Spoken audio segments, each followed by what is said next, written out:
Welcome everyone to Inspirage's Unscripted video. Thanks for joining. My name is McCrossan.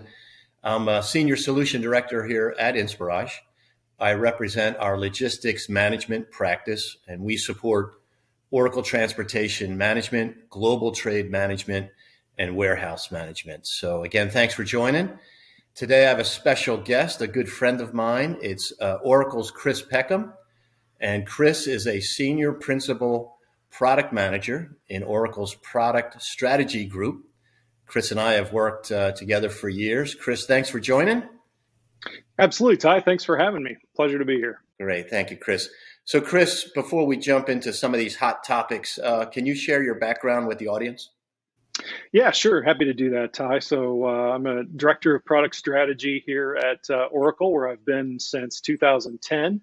But have spent the entirety of my career in the TMS space, going back a little bit farther than I'm willing to admit. You know, the gray in my beard kind of gives me away, but overall about 28 years in the TMS space with only three different software companies. But it's been a great career, and enjoyed the space and all of our community. Yeah, we've had a great run, great journey with transportation management, right? Who knew? Right. So, all right. So, Chris, thanks for joining us. So, jumping right in, I reached out to see if we could cover a couple of miscellaneous topics around OTM. So, the first one is the user conference, the OTM SIG. Yeah. And I was looking this morning; we're about 3.5 months out. So, you want to share your thoughts about SIG and also the CAB that comes with it? The Customer Advisory Board. Yeah, absolutely. Happy to talk a little bit about that.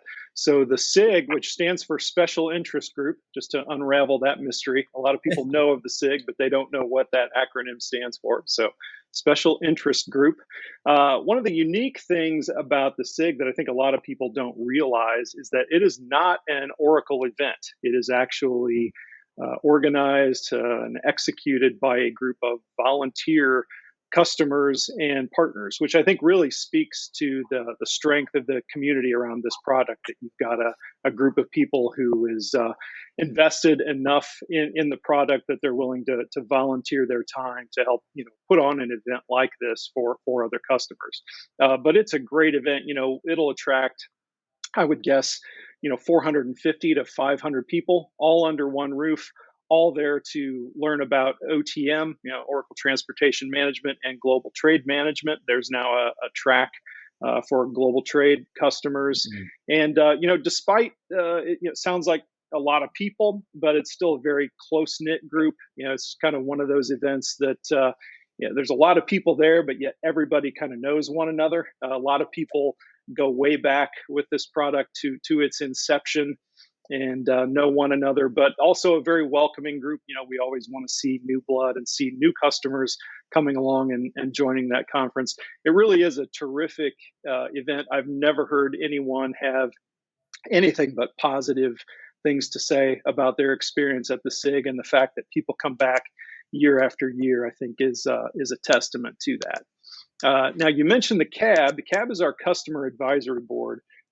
That's a little bit different. That is not open to the public as the SIG is. That's an invited group, a little smaller, more intimate by design. And the purpose of that group is really for Oracle product development to have the opportunity to meet with what we consider to be some of our most important customers. All of our customers are important, certainly, but folks who have implemented a broad footprint of the product, who are, I guess we would consider them to be thought leaders, and who can really help us to not only validate our product roadmap, but also to help us drive the direction of the product as well.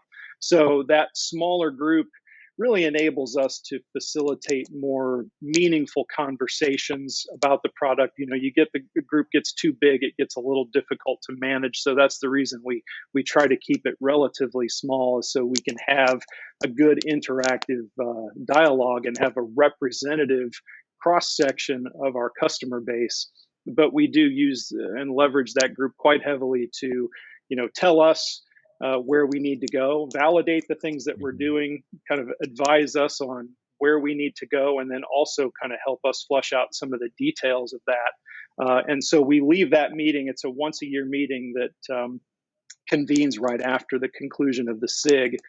And we leave that meeting then at the end of the week with a plan really for the next year, in which we may meet with those CAB customers either in smaller groups or one-on-one to dive further into the details. But we want that group to also be early adopters. They're there to kind of inform our roadmap, but then when we deliver on those things, we want those same customers to be early adopters of those new features and functionality, and so we can solicit their feedback again and really kind of close that feedback loop, if you will. So great group, very influential, and some of our very best customers.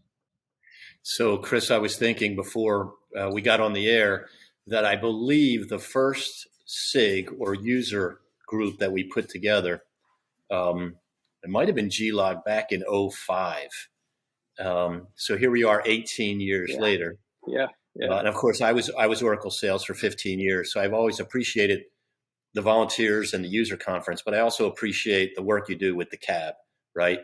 It's so awesome for our customers. So thanks for sharing that. So Chris, you mentioned product development, supporting SIG and the CAB product strategy. That kind of rolls into my next topic, which was around the Idea Labs. Can you share an overview of how that works for our customers? Sure. Yeah, happy to do that. So the Idea Labs, something relatively new at Oracle. I think it was instituted just a few years ago now, shortly after we launched our cloud products. And that's kind of the new way for customers to submit enhancement requests. The prior process was essentially through support. You would log an SR and submit your enhancement request that way. This way, it's much, much more visible. So you can go onto a forum, you can log your enhancement request in the Idea Lab. It gives visibility to other customers. You can go in and review other customers' ideas. You can comment on them. You can add to them. You can upvote them. And there is really quite a well-orchestrated process behind that Idea Lab here at Oracle. It's not just a case where we're pushing customers to submit their ideas and then we disregard them. That's not the case at all. There is a team that reviews those Idea Labs each and every week. They keep track of them. They ensure that those ideas are being properly categorized, commented on, and managed. There's a workflow process. And for if you doubt that, take a look at the documentation that we deliver with each of our 3 updates that comes out every year. We now denote all of the enhancements that we deliver that came from the Idea Lab. They're pretty clearly marked with a little light bulb icon in the documentation, and you'll see we deliver a pretty healthy number of Idea Lab enhancements in each and every update. So it's pretty cool. It's an innovative way for customers to collaborate and share ideas, and it's great for us because we can also gauge the interest in some of those ideas by seeing how much activity those ideas generate from other customers. So it's overall, I think it's a win for everybody. That's great. Okay, that's good stuff. Thanks for sharing that. And so the other topic I was thinking about today was partners, right? I know Inspirage is your favorite partner, but besides us, there's so many third-party partners out there joining every day, and I know you head that up. So how does that process work, and how many partners do we have today? We've got a massive partner ecosystem, Ty. If we're not at 100, we're closing in fast, and that would include both system integration partners such as yourselves, as well as complementary solution providers. People that bring applications and kind of bolt-on solutions that complement OTM and GTM. So, from the system integration partner side, we're pretty actively engaged with that community. We offer annual training on new product features to kind of arm the consultants out there with the latest and greatest, help them kind of on their way when it comes to implementing some of the new things we've delivered for our customers. So we do that. We do regular debriefings with the partners on customer go lives, because it's kind of hard for us to keep tabs on every project that's going on out there. We have limited bandwidth, and we can't keep tabs on everybody. So we meet with a lot of the partners to have them kind of educate us about their projects, what went well, what didn't go well, which also kind of informs us about things we need to do to make the product easier to use, easier to implement, and so on. So we do that.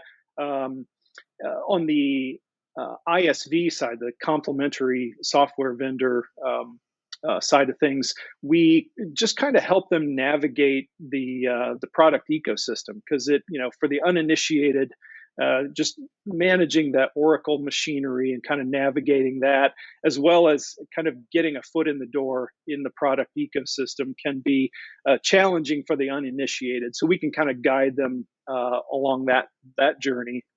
And we also do some things to help them build out those integrations. We have mechanisms for partners to publish those integrations in what we call the cloud marketplace. So we just generally, we don't get involved in the actual development of those partner integrations. We have APIs, and we largely leave it to the partners and our customers to leverage those and build out the integrations that they see fit. But we can kind of guide them on that process, offer them recommendations, and then help them a little bit from a go-to-market perspective, just to kind of get things launched and get some customers and get those projects implemented and live, and then the flywheel kind of starts to spin, and they kind of run with it on their own. Yeah, you've been the OTM partner Sherpa for a long time. Yeah, for sure. And we appreciate that. We all do in the ecosystem. So moving, I got 2 topics left for you. Let's talk roadmap, right? I know 23A is out. 23B, I think, is being released. 23C, any highlights you want to mention? Oh, man, there's a lot going on, Ty, at any given time. Gosh, we've got things going on. We need 2 hours for this topic. Yeah, I mean, we do that presentation for customers all the time, and we can easily fill an hour, and even then we have to trim it back. But I'll give you a few highlights. So we delivered a new mobile app in 22C late last summer, early last fall. That has a pretty robust roadmap, and that's seen some continued enhancements, and we've got more stuff coming. So for those who have a need for a mobile app, more new stuff coming there. Sustainability is a hot topic, of course, particularly in the transportation space. So big effort there, not only broadly at Oracle. Oracle's got a huge sustainability effort, but we in transportation certainly have plans to deliver some capabilities there. Customers will begin to see the first of those emerge in 23C later this year, and certainly that will take us well into 2024, possibly beyond. It just kind of depends. We will follow the market's lead and do what we need to do to keep our customers on the cutting edge there. Other areas, machine learning is a big area. We've done some things already. We now have machine learning predicted transit times and ETAs, but there's more coming in that area. We're looking at potentially augmenting the bulk plan with machine learning, looking at doing potentially some anomaly detection, and global trade. The global trade product has its own roadmap for machine learning. So lots going on there. And then I would say, sourcing is another one that's getting some investment right now. There's been a lot of interest in that over the last 12 to 18 months from our customers. So we've dedicated some resources to that, and that's getting some improvements that will begin to emerge again later this year, and probably on throughout the 24 series of updates. So that's a thumbnail sketch. There's a whole lot more going on than that, but those are maybe some hand-picked highlights. Well, speaking on behalf of Inspirage and being an SI, keep it going. Yeah, I'm sure. Yeah, keep us busy. we'll keep those billable hours coming. I promise. All right, I'll wrap up on some good news. Congratulations to Oracle, to OTM, to strategy, development, the whole team over there on Gartner Magic Quadrant. Upper right is a good thing, 17 years in a row. Thoughts on that exciting news? Yeah, well, certainly we're happy with our position. That's it's always an interesting thing every year to see how the results of that shake out. A lot of work goes into that. I'm sure it's a lot of work to get on the MQ. I might argue that it's even more work to stay there and maintain one's position, particularly if you're in that leaders quadrant, as we are and have been since that report's inception. So, overall, we're quite pleased with it. It's a very influential report, as you know. A lot of customers, that's kind of their first stop if they're shopping for a TMS. That's kind of stop one on their journey to research the providers, see what everyone's strengths and weaknesses are. But I think overall, it's a huge benefit to everybody, customers and vendors alike, because there is certainly a competitive nature to that. Every vendor on that MQ is trying to, in our case, distance ourselves from our competition, but the other folks are trying to catch and surpass us. And we've all got to, keep the tools pretty sharp in order to try to distance, or if for the folks who are trying to catch us, they're actively improving their products as well. And I think at the end of the day, it's a huge win for our customers. But yes, certainly, we're pleased with how that report came out this year. And it kind of happens organically, really, because our first, our emphasis isn't our position on the MQ. Our emphasis is having the best product in the market. So that will always be our focus. We'll continue to strive to have the best TMS in the market. And if we do the things that we need to do, those analyst reports will kind of take care of themselves. So it's just kind of an affirmation for us that, we've done the right things and we're on the right track. It's all about vision and execution. We love that. We love that slide. Yes. And I can promise you, from a product strategy perspective, we're happy to have moved a little bit right of our competitors on that vision, on that x-axis. That's been a little bit of a sore point with us for a few years. So happy we finally bumped ahead of some of the others. Perfect. Well, Chris, that's all I have today. That's a wrap. Thank you for your time. It's good to see you. And I guess we'll see you in 3 months in Philadelphia. I'll be there. Thanks for having me. This was a lot of fun. Appreciate it. Thank you, Chris.